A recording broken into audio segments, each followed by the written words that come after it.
Bismillahirrahmanirrahim. Assalamualaikum warahmatullahi wabarakatuh. Perkenalkan, nama saya Kania Rahman. Di sini saya akan mereview kembali materi-materi pada mata kuliah Logika dan Penalaran Hukum, tepatnya materi pada bab 1 sampai bab 6. Baiklah, untuk mempersingkat waktu, saya akan langsung menerangkan materi yang pertama, yaitu ilmu hukum sebagai sui generis. Nah, seperti yang kita tahu bahwa ilmu hukum itu mempunyai ciri khas dengan sifatnya, yaitu normatif. Adapun terminologi ilmu hukum ini memiliki berbagai istilah seperti jurisprudensi dan legal science dalam bahasa Inggris. Sedangkan dalam bahasa Indonesia, terminologi ilmu hukum ini mengikut kepada istilah-istilah dari negara asing seperti Inggris tersebut. Selanjutnya yang sama-sama kita ketahui bahwa ilmu hukum ini memiliki dua jenis. Yang pertama itu ada ilmu hukum sebagai ilmu normatif dan yang kedua adalah ilmu hukum sebagai ilmu empiris. Selanjutnya, hukum dalam sudut pandang teori hukum dibagi menjadi 3 lapisan. Yang pertama ada dogmatik hukum, yang kedua ada teori hukum, dan yang terakhir ada filsafat hukum. Baik, selanjutnya saya akan membahas materi yang kedua, yaitu kaidah hukum dan bahasa hukum. Nah, seperti yang kita telah pelajari bahwa kaidah hukum adalah peraturan yang dibuat atau yang dipositifkan secara resmi oleh penguasa masyarakat atau penguasa negara. Nah, ini mengikat setiap orang dan berlakunya dapat dipaksakan oleh aparat masyarakat atau aparat negara. Nah, sedangkan bahasa hukum adalah bahasa aturan dan peraturan yang bertujuan untuk mewujudkan ketertiban dan keadilan untuk mempertahankan kepentingan umum dan kepentingan pribadi di dalam masyarakat. Lalu, apa sih hubungan kaidah hukum dan bahasa hukum? Nah, kaidah hukum memiliki hubungan yang sangat erat dengan bahasa hukum. Hubungan tersebut terletak pada bahasa hukum yang terdapat dalam aturan hukum seperti undang-undang, peraturan pemerintah, peraturan daerah, dan kebijakan pemerintah lainnya. Nah, dalam menyusun rancangan peraturan perundang-undangan, bahasa hukum sangat diperlukan untuk menerjemahkan pengertian-pengertian hukum yang terdapat dalam pasal-pasal di dalam undang-undang tersebut. Nah, untuk memastikan bahwa adanya kepastian pengertian dalam pasal-pasal tersebut. Baik, selanjutnya saya akan bahas materi ketiga mengenai logika hukum. Nah, secara etimologi, kata konsep berasal dari bahasa Latin, yaitu conceptum, yang berarti sesuatu yang mampu dimengerti. Nah, menurut Swejadi, konsep adalah pemikiran abstrak yang dipakai untuk mengklasifikasikan atau menggolongkan. Nah, biasanya ditunjukkan dengan sebuah istilah serta susunan kata. Nah, adapun prinsip dasar logika dalam penalaran hukum itu ada 4. Yang pertama ada asas identitas atau prinsipum identitas atau law of identity. Nah, yang kedua ada asas kontradiksi atau prinsipum contradiction atau law of contradiction. Selanjutnya yang ketiga ada asas penolakan kemungkinan ketiga atau prinsipum exclusi terti atau law of excluded Mendel. Nah, yang keempat ada prinsipum ration sufficience atau law of sufficient reason. Selanjutnya yaitu menggunakan logika dalam penalaran hukum. Logika sebagai ilmu tentang bagaimana berpikir secara tepat dapat memikirkan hukum, atau sebaliknya. Ide, gagasan, dan opini hukum pada dasarnya bersifat logis juga. Nah, Hans Kelsen dalam buku Essay in Legal and Moral Philosophy menulis bahwa sifat logis merupakan sifat khusus hukum yang berarti bahwa dalam relasi-relasi timbal balik mereka, norma-norma hukum sesuai dengan asas-asas logika. Dengan penalaran hukum tidak dipahami sekedar soal hafalan oleh otoritas tertinggi atau dewa-dewi, alam semesta, Tuhan, legislator, dan sebagainya. Sehingga wajib diikuti, melainkan hukum pun harus mendasarkan diri pada sifat logis. Nah, logis seharusnya menjadi salah satu karakteristik atau sifat dasar hukum. Selanjutnya materi keempat mengenai penalaran hukum. Nah, yang pertama ada konsep dan terminologi dalam logika hukum. Legal reasoning adalah suatu kegiatan untuk mencari dasar hukum yang terdapat di dalam suatu peristiwa hukum, baik yang merupakan perbuatan hukum seperti perjanjian, transaksi perdagangan, dan lain-lain, ataupun yang merupakan kasus pelanggaran hukum seperti pidana, perdata, ataupun administratif dan memasukkannya ke dalam peraturan hukum yang ada. Selanjutnya unsur-unsur dalam penalaran hukum. Nah, unsur-unsur di sini bukan merupakan bagian-bagian yang menyusun suatu penalaran, tetapi merupakan hal-hal sebagai prinsip yang harus diketahui terlebih dahulu. Karena penalaran adalah suatu proses yang sifatnya dinamis, tergantung pada pangkal pikirnya. Nah, unsur-unsur penalaran yang dimaksud adalah tentang pengertian, karena pengertian ini merupakan dasar dari semua bentuk penalaran. Untuk mendapatkan pengertian sesuatu dengan baik, sering juga dibutuhkan suatu analisa dalam bentuk pemecah belahan suatu pengertian umum ke pengertian yang menyusunnya. Hal ini secara teknis disebut dengan istilah pembagian. Nah, adapun hubungan antara konsep, proposisi, dan penalaran hukum. Nah, pengertian adalah tanggapan atau gambaran yang dibentuk oleh akal budi tentang kenyataan yang mengartikannya melalui tangkapan panca indera. Pengertian disebut pula sebagai konsep. Kemudian konsep adalah ide-ide, menggambarkan hal-hal atau benda-benda ataupun gejala sosial yang dinyatakan dalam istilah atau kata-kata. Untuk bisa mengkomunikasikan pengertian yang diperolehnya secara lebih bermakna, maka diperlukan alat pemikiran lebih lanjut, yaitu pernyataan atau proposisi. Nah, penalaran dalam hukum beranjak dari pengertian atau konsep.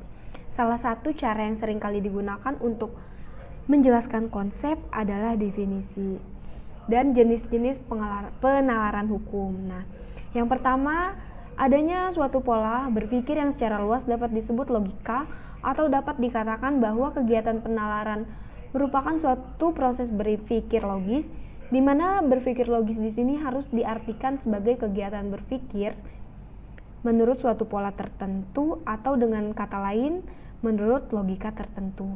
Lalu yang kedua, adanya sifat analitik dari proses berpikir manusia. Penalaran merupakan suatu kegiatan berpikir yang menyadarkan diri kepada suatu analisis, dan kerangka berpikir yang dipergunakan untuk analisis tersebut adalah logika. Kita lanjut ke materi kelima, yaitu mazhab-mazhab penalaran hukum. Nah, yang pertama ini ada mazhab hukum alam. Dalam rangka filsafat teologis ini, yang pandangannya menitik beratkan pada alam, sejumlah filosof Yunani kuno menarik konsekuensi-konsekuensi berkenaan dengan hakikat hukum, sehingga teori hukum mereka disebut teori hukum alam. Nah, dengan demikian, diperolehnya nama teori hukum alam adalah karena dasarnya pandangan ini mengaitkan secara erat antara hukum dan alam. Lalu selanjutnya, mazhab hukum positif. Nah, mazhab hukum positif menurut Hans Kelsen yang diikuti Lili Rashidi merupakan suatu teori tentang hukum yang senyatanya dan tidak mempersoalkan senyatanya itu, yakni apakah senyatanya itu adil atau tidak adil. Selain itu, dapat dikatakan bahwa hukum positif merupakan kebalikan dari hukum alam, sebab mazhab ini mengidentikan hukum dengan undang-undang. Satu-satu sumber hukum adalah undang-undang. Positivisme hukum ada dua bentuk, yakni positivisme yuridis dan positivisme sosialis. Selanjutnya ada mazhab utilitarianisme. Nah, utilitarianisme adalah aliran hukum yang menempatkan kemanfaatan sebagai tujuan utama hukum. Kemanfaatan yang dimaksud dalam aliran ini adalah kebahagiaan atau happiness. Nah, utilitarianisme memandang baik buruk atau adil tidaknya suatu hukum bergantung pada apakah hukum itu memberikan kebahagiaan kepada manusia atau tidak. Kebahagiaan tersebut diupayakan agar dapat dinikmati oleh sebanyak mungkin individu dalam masyarakat. Lalu ada mazhab sejarah. Nah, lahirnya mazhab sejarah merupakan suatu reaksi yang langsung terhadap suatu pendapat yang diketengahkan oleh Ribaud dalam pamfletnya. Nah, mazhab ini menerangkan bahwa hukum timbul karena perintah penguasa atau karena kebiasaan, tetapi karena perasaan keadilan yang terletak dalam jiwa bangsa itu. Maksudnya, jadi mazhab sejarah ini timbul bukan karena perintah penguasa atau karena kebiasaan, melainkan karena perasaan keadilan yang terletak dalam jiwa bangsa itu. Nah, yang selanjutnya ada mazhab sociological jurisprudence. Nah, sociological jurisprudence merupakan suatu mazhab dalam filsafat hukum yang mempelajari hubungan timbal balik antara hukum dan masyarakat.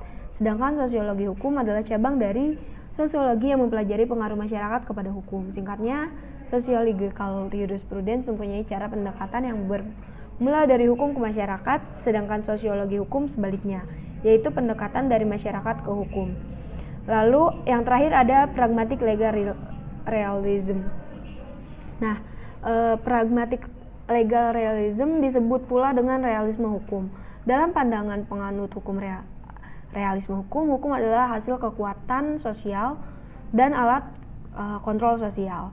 Nah, pembentukan hukum dapat meliputi kepribadian manusia, lingkungan sosial, keadaan ekonomi, kepentingan bisnis, gagasan, dan lain sebagainya. Nah, pandangan dalam realisme hukum adalah bahwa tidak ada hukum yang mengatur suatu perkara sampai ada putusan hakim terhadap perkara itu. Apa yang dianggap sebagai hukum dalam buku baru merupakan tafsiran tentang bagaimana hakim akan memutuskan.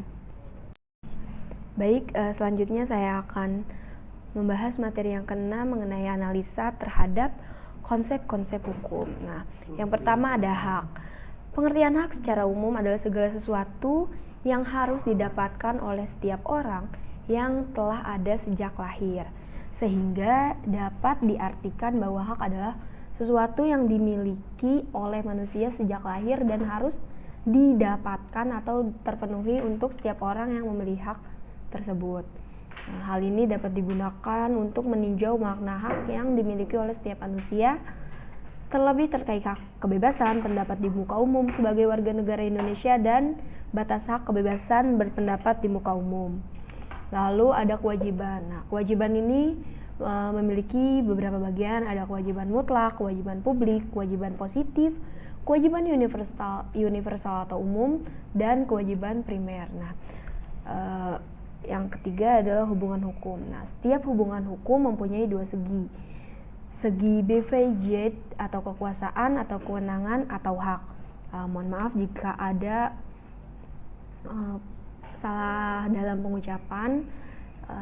Kita lanjut dengan lawannya pledge atau kewajiban. Nah, kewenangan yang diberikan oleh hukum kepada subjek hukum, orang atau badan hukum dinamakan hak. Nah, mengenai hubungan hukum ini, Logeman sebagaimana dikutip oleh Suroso berpendapat bahwa dalam tiap hubungan hukum terdapat pihak yang berwenang atau berpihak meminta prestasi yang disebut dengan prestasi subjek dan pihak yang wajib melakukan prestasi disebut pledge subjek. Lalu ada akibat hukum. Nah, akibat hukum adalah suatu akibat yang timbul oleh hukum terhadap suatu perbuatan yang dilakukan oleh subjek hukum. Akibat hukum merupakan suatu akibat dari tindakan yang dilakukan untuk memperoleh suatu akibat yang diharapkan oleh pelaku hukum. Akibat yang dimaksud adalah akibat yang diatur oleh hukum. Akibat yang dimaksud adalah akibat yang diatur oleh hukum, sedangkan tindakan yang dilakukan merupakan tindakan hukum, yaitu tindakan yang sesuai dengan hukum yang berlaku. Lalu ada tanggung jawab hukum. Tanggung jawab berdasarkan definisi dari responsibility adalah kewajiban bertanggung jawab atas undang-undang yang dilaksanakannya dan memperbaiki kerusakan yang ditimbulkan. Menurut Kamus Besar Bahasa Indonesia, tanggung jawab adalah kewajiban menanggung segala sesuatu bila terjadi apa-apa, boleh dituntut, dipersalahkan, dan diperkarakan. Dalam kamus hukum, tanggung jawab adalah suatu keharusan bagi seseorang untuk melakukan apa yang telah diwajibkan kepadanya. Baik, mungkin sampai di sini review saya mengenai mata kuliah logika dan penalaran hukum dari bab 1 sampai bab 6. Mohon maaf atas segala kesalahan dalam pengucapan ataupun penuturan kalimat. Sampai jumpa di video-video saya selanjutnya. Semoga kalian semua menikmati video ini dengan baik. Wassalamualaikum warahmatullahi wabarakatuh. Bye-bye.